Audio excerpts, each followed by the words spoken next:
This is Ruben Lowing. It's Tuesday night. I just finished doing I did lats and biceps at Planet Fitness, and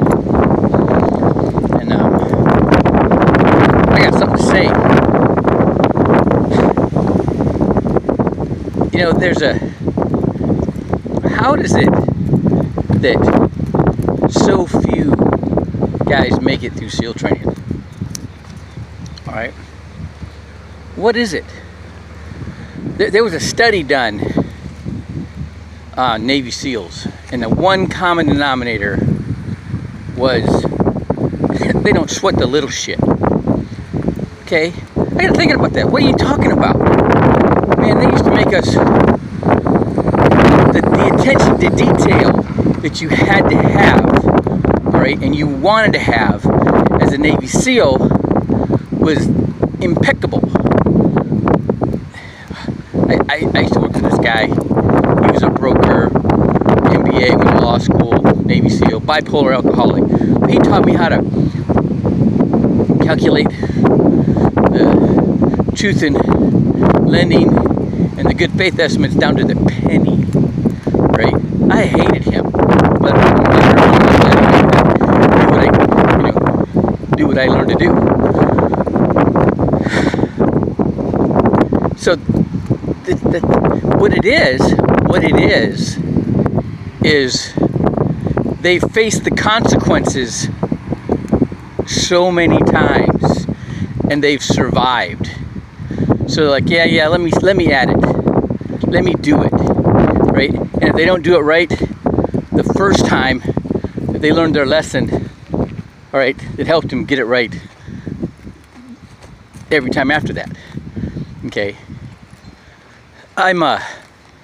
And there's just like, you know,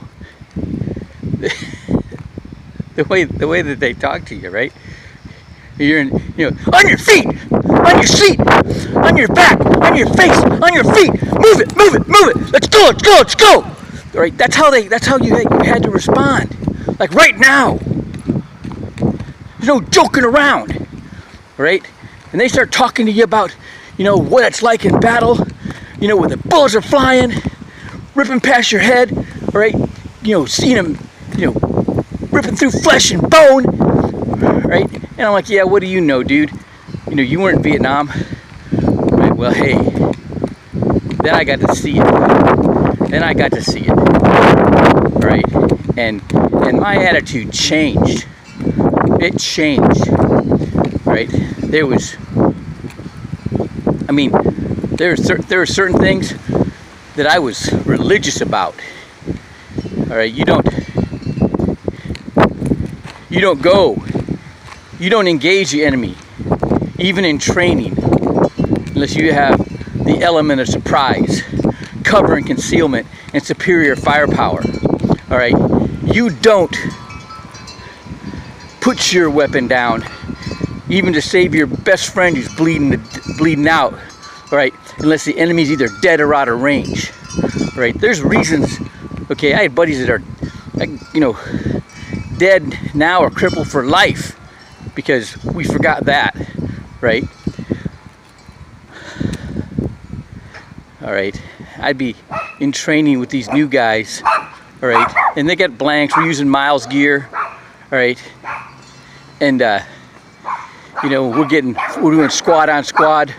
We're getting flanked, all right, and we need to peel out. We need to peel to the rear and get out of there, and guys weren't moving, right? And what could I do, all right? I just had to yell with such intensity, I made the ground shake, all right?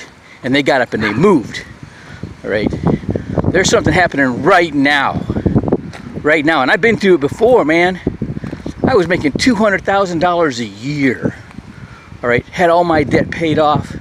I had $50,000 in the bank, all right, and I went to a Kiwanis Club meeting, and they had this guy get up and talking about, getting the proper foundation, all right, how taxes affect your money, the rule of 72, the law of compound interest. That kind of turned me on. I started looking at what I was getting in the bank. I think at that time, my savings account got like 4%. I'm like, you know, even though I got $50,000 in the bank, okay, that wasn't going to get me to the promised land, all right? That guy didn't talk about, you know, when I first met him, I had him my business card. That was a mortgage broker. I was all proud of it. I just got my card, my business cards. He goes, oh yeah, we do mortgages too. Oh, he was my competition. I didn't want to talk to him, all right? But if he would have said, we do a lot of work with mortgage professionals, all right? We can show you how to help your clients even more. I'd have been all over that. I'd have been all over that. Okay, but he didn't, right? So I only got half the message. So I'm like, what can I do? So I came up with this brilliant idea, right, of interactive audience participation in voting for the outcome of boxing matches, okay? And I found a producer, and long story short, $75,000 later, after paying for a treatment and everything, found out that the first producer was eating my money, didn't finish the post-production. All right, the second producer videoed one of my sparring partners, my old sparring partner, Arthur Williams, defending his NABF Cruiserweight title against Felix Cora, put that in the can and sold it in Brazil and South Korea 3 times, and I didn't see a dime of that, okay? And then I go to see the boxing commissioner for Nevada, and he's like, the officials won't let you do it. I was, my whole life savings for nothing. And then the economy crashed, all right, and I lost everything, all right? Now I'm seeing what's happening right now, all right? And these people are like, there's people asleep, all right? They're not letting you, we can't have our meetings, all right? Can't even go to Toastmasters because they won't let us, you know, have a group in the library, all right? There's something wrong. There's something wrong, all right?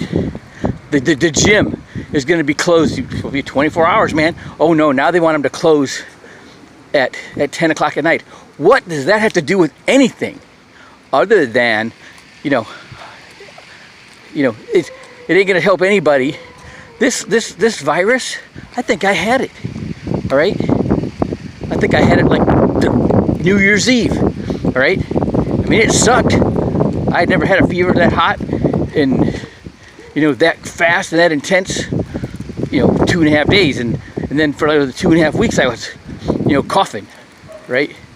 But, you know, I got through it, right? And if you're healthy, you should get through it, all right? That's another thing, all right? There's all these, you know, if you're one way in one thing, you be that way in anything else. Roy Sr. always taught me that, all right? If you're a winner, you're going to be a winner. If you're a quitter and a loser, you're going to be a quitter and a loser.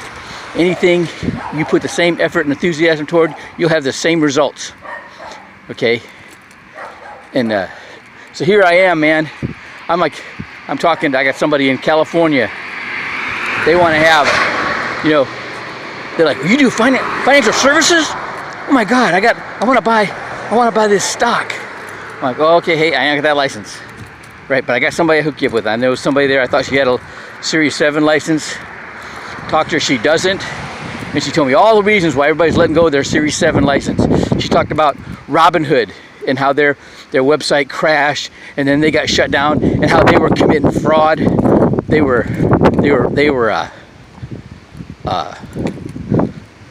manipulating the market, all right? And you know, and they were making money off that, right? And with the trades, you know, pushing the markets up, right? Well, they're done. They're done now, right? And it's been that way for a while, with the index funds, you know, the financial advisors, you know, it's been driving them crazy because nobody wants to put them, because they can't outperform the index. Okay, well, what we have going on right now, all right, there's so much misinformation, there's so much hype, all right, you know, against the oil and gas industry, all right, and I mean, it was ingenious what President Trump did. The Saudis lower the gas prices, so he buys the gas, you know, or buys the oil and replenishes our reserves that were depleted under Obama. That's just ingenious. Just ingenious, right? But you don't hear that. You don't hear nothing about that, right? You know, we got a bunch of politicians that are protecting their butt because they're going down hard because they have been basically using taxpayer money through foreign aid and you know, government entities, all right, as a slush fund, right? And they're fighting tooth and nail, I mean, desperately, and they're doing everything they can to bring this president. They will destroy this country, all right, to bring Trump down because what he's uncovering and about to do. It's insane, okay?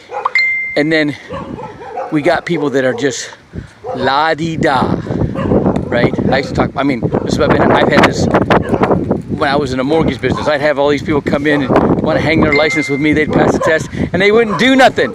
They wouldn't sell anything, right? They wouldn't talk to people. They didn't know how to talk to people. They wouldn't close. They wouldn't ask for the business, okay? They were timid, and I don't know what they expected. They get their license and business would just come to them? It's insane. Insane. All right. I'm just ranting. I'm listening to Robin Sharma, man. That's a perfect guy for me to be listening to. All right. You know, he's got some, you know, here's what I figured out. Here's what I figured out. Okay, according to Robin Sharma, man, you got to do something 60 times to master it. Okay, there's some people that say 21 times in a row you make it a habit, right? Right? But there's some things that happen right now. How is that? How is that? How is it that it's daylight savings time, all right, and overnight? That's a new habit, getting up an hour early for the whole country. How is that? Right? Well, you got ways of creating, you know, new habits are either, you know, 21 to 66 times repetition, all right? Or you're gonna have a traumatic situation, man. Those lessons I learned in combat, I only had to learn them one time. Nobody ever had to teach me them again. I had it mastered, all right? Then there's, you know, guided hypnosis and self-hypnosis, right? Meditation, thinking about the same, you know, dwelling on, focusing on something, meditating on it, okay? And the other one is Psych K, man. That's just something overwhelming, exuberant, all right? That exciting, right? And that you learn just as fast as you will post-traumatic stress disorder, right? Well, tell you what, here's what the deal is. You start doing it via repetition, all right? And then once you get a big sale, all right, or, you know, you really help somebody, all right, and then you get that Psych K experience, then you own it, all right? And that's how you do everything to be successful, all right? And Robin Sharma, you know, goes down that path, and he's really awesome is tying that emotion and drawing that imagery into what he's saying to get his point across. All right, kind of reminds me of somebody I know, one of my preacher buddies. All right, yeah, I'll be sending this to you, Mike. Pay attention. All right, I mean, I get so mad people tell me they're going to do something and then they don't, or they make an excuse. I want to hit them, right? That probably wouldn't turn out to be good, but it drives me crazy. I'm putting it out there right now. You do that to me, you take your credibility down. All right, I can't get away with that. Oh, I'm a little bit late. Ooh, my CEO don't like that at all, right? And I don't like her not liking it. All right, so I do what I can to make it on time. All right, you got to be an opportunist to change your habits. All right, every opportunity you can to implement that habit that you want to create, you need to do it. That's why I was at the gym. It's almost 11 o'clock at night. I'm at the gym. All right,